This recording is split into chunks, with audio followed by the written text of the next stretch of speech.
So this is the main fuel line which would have come from the tank. We won't use the tank because the tank's probably full of rust and rubbish, so I don't want to, that's got to be cleaned out. So just to get it going, we've got enough fuel in there to fill up the float bowls, so I'm going to just fill it up here temporarily. We just need enough fuel to get it to start. The thing we need to look at though is if the float bowls are leaking, not shutting I mean. So if we get fuel coming out of here, we've got a problem with the float valves. They're not shutting off properly, not sealing, and that'll mean we have to buy new float valves, float bowl valves, I think the name is. So we've got one there and one on the other side. So we've got some fresh pre-mix petrol, which has two-stroke oil already mixed into it, so we don't have to worry about the two-stroke oil. We'll just fill that up and see what happens.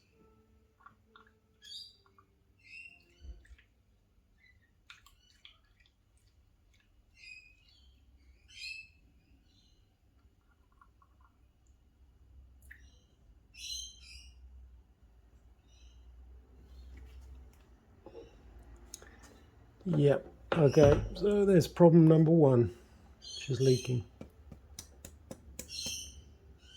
Bugger. Looks like the other one is shut. So we'll give it a tap and see if the float bowl frees itself.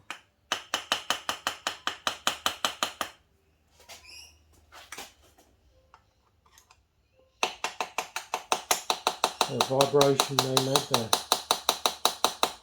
the float seal. Sometimes works.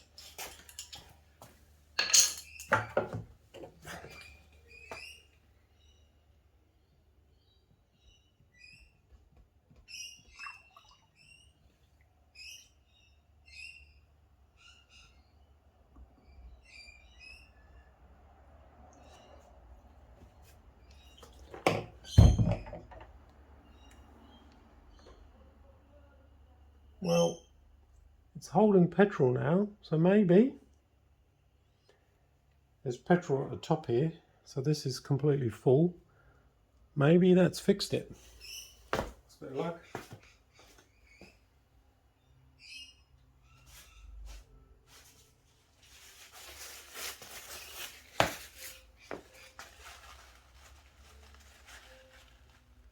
There's nothing coming out. This one's dry, so it could be good. So I've rigged up the battery. It's not the right size obviously, but that's hooked up, so hopefully that'll work.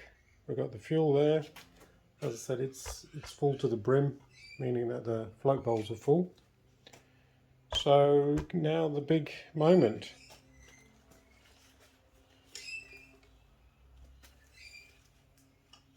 Will it start? Get this out so you get a better view of me trying to start it.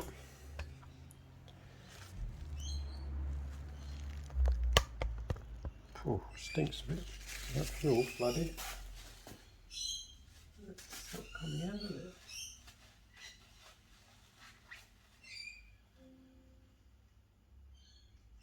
No. Still dry.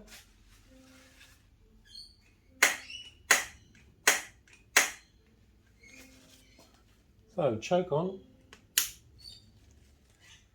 ignition on,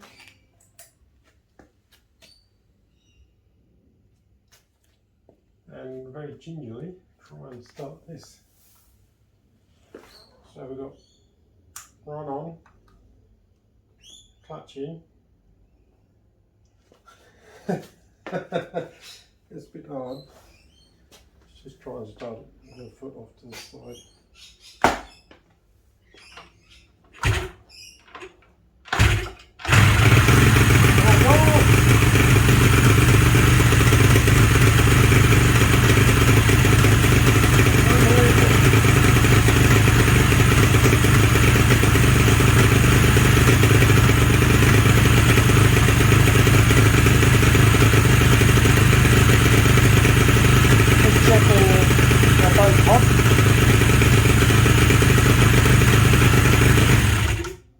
goodness, that is awesome.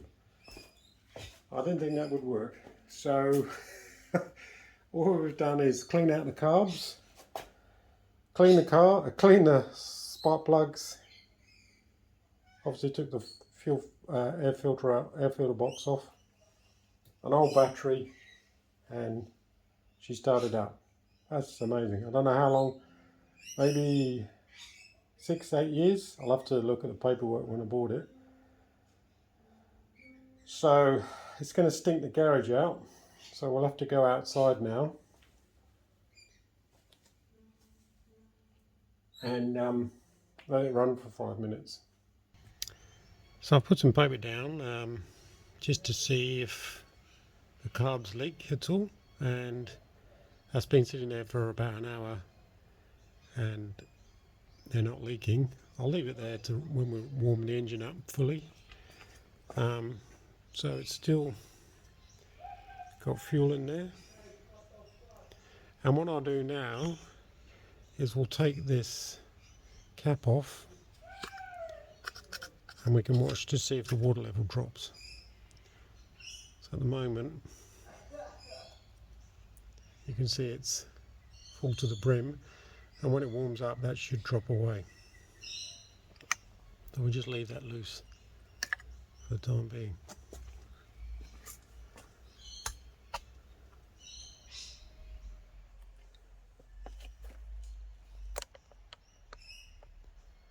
So let's warm her up.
Fuel.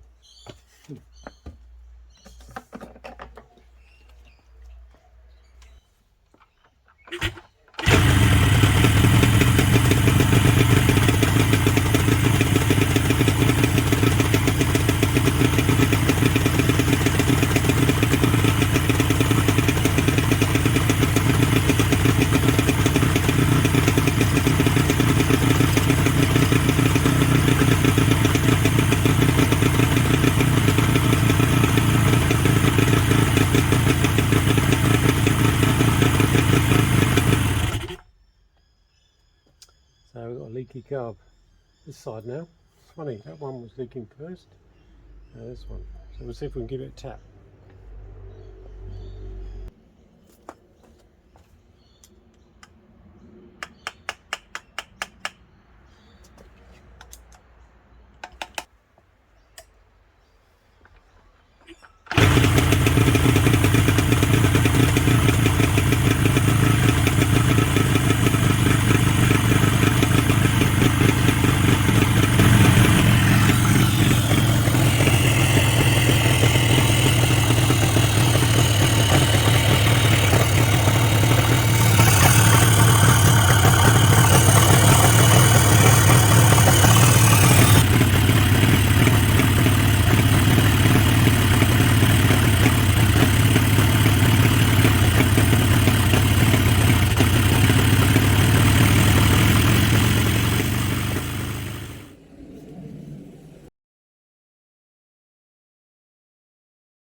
It's smoking.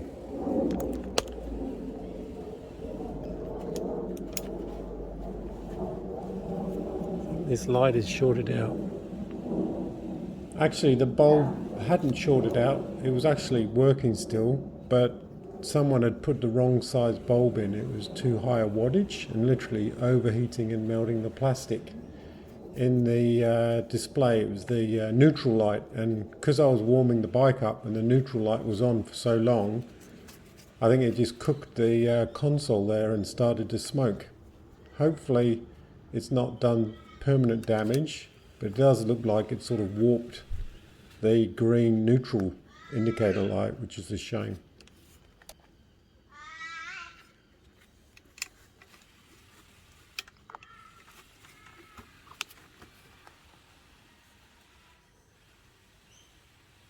So for some reason that bulb is huge, and I think it's causing it to melt.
Okay, so the engine's warmed up, so we can dump the oil.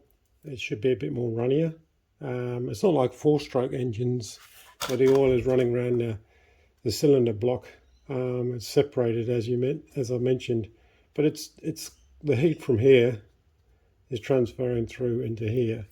Ideally, you take it for a spin down the road to get it really warmed up, and then you can dump it nicely. But that'll do for us. The only problem is the sump plug. Somebody's done it up way too much. I tried undoing it with the ratchet, but it doesn't want to. Like, I'm putting a lot of load on it and turning the bike, so I'm going to try and rattle it off with a rattle gun. See if that works.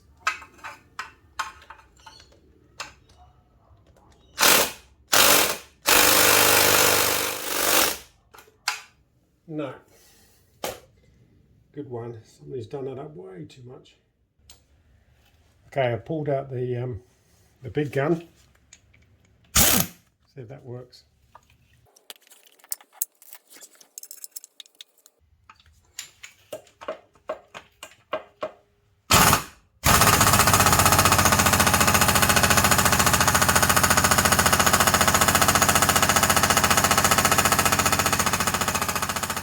Well, after all that, even with this gun, it wasn't moving, so I just went, what the heck, put the bar on it, bent the crap out of it, and there was a loud bang. Now either I've cracked the thread, cracked the case, the nut sheared its head off, I don't know. So I wasn't videoing it at the time, so I'm just going to have a look to see what the damage is. See if it's turning, the nut's turning, or it's something else. Okay, looks like the bolt is turning. Right, it's a bit of good news.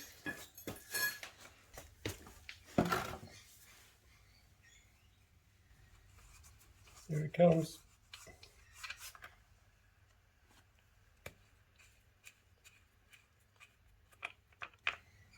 That's the top of the plug, the sump plug, and there's no massive chunks of metal. There's a bit of fine gunk. Doesn't look like ground metal, but it's an old engine, so what do you expect? Now there's no copper washer, and I think that's why someone has decided to torque it right up. No need for that. It's in the manual. It's probably got quite a low torque setting on it. If it leaks, it's because you need to put in a new copper washer.